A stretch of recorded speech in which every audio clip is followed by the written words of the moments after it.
नमस्कार मंडळी.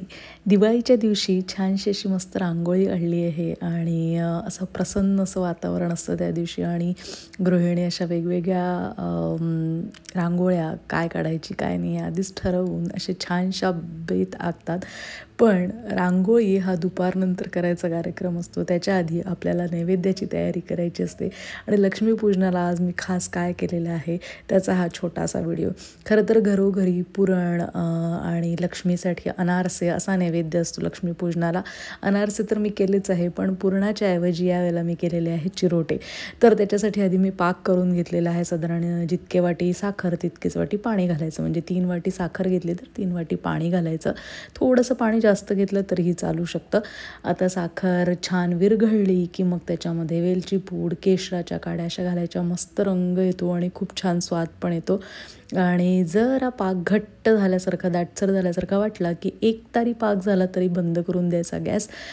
जास्त होऊ द्यायचा नाही. कधी कधी गॅस गरम असताना सुद्धा पाक जास्त पुढे चालला जातो, त्याच्यामुळे लवकर गॅस बंद करून टाकायचा. आणि पीठ मळण्याचा जो व्हिडिओ आहे तो काही केला गेला नाही माझ्याकडे. सणावाराला खूप घाई असते, तर प्रत्येक वेळेला असा व्हिडिओ करणं थोडंसं कठीण होऊन जातं किंवा एखादा मिस होऊन जातो.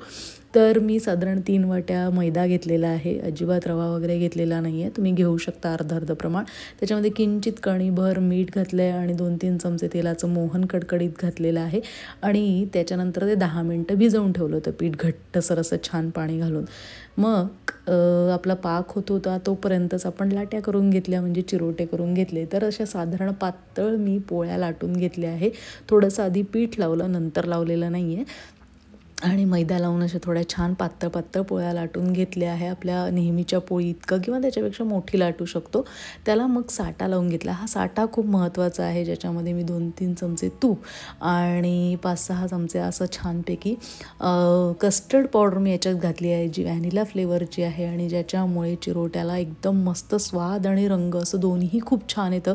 नक्की या पद्धतीने असा साटा तयार करून बघा. चिरोट्या आणखी खुसखुशीत, कुरकुरीत आणि मस्त स्वादाचे होतील.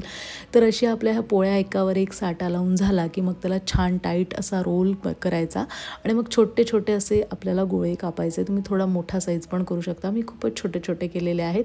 हे बघा, या पद्धतीने तुम्हाला सगळ्या पदर सुटलेले किंवा लेयर्स दिसतील त्याच्या वेगवेगळ्या. आणि अगदी हलक्या हाताने एकदा उभं एकदा आडवं असं लाटणं फिरवलं की आपला हा चिरोटा तयार आहे.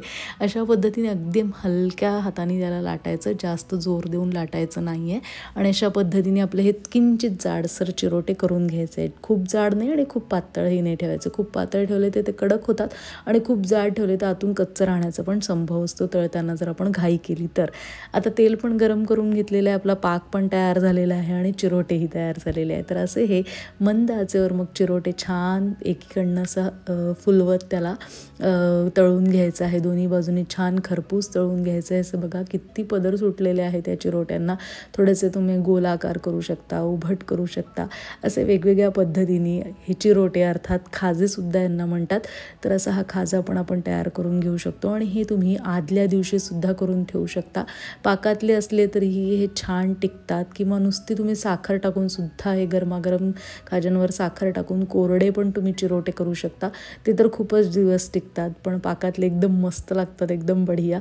तर अशा पद्धतीने गरमागरम चिरोटे पाकात टाकायचे म्हणजे ते छान मुरतात. तुम्हाला मऊ हवे असतील थोडेसे तर असे ते गरम पाकात जास्त छान होतात. थोडेसे कडक हवे असतील, खुसखुशीत हवे असतील तर थोडा वेळ ठेवायचं आणि लगेच काढून घ्यायचे. तर आपले हे चिरोटे तयार आहे. अर्धा ते 1 किलो प्रमाणात असे मस्त छानसे चिरोटे तयार होतात.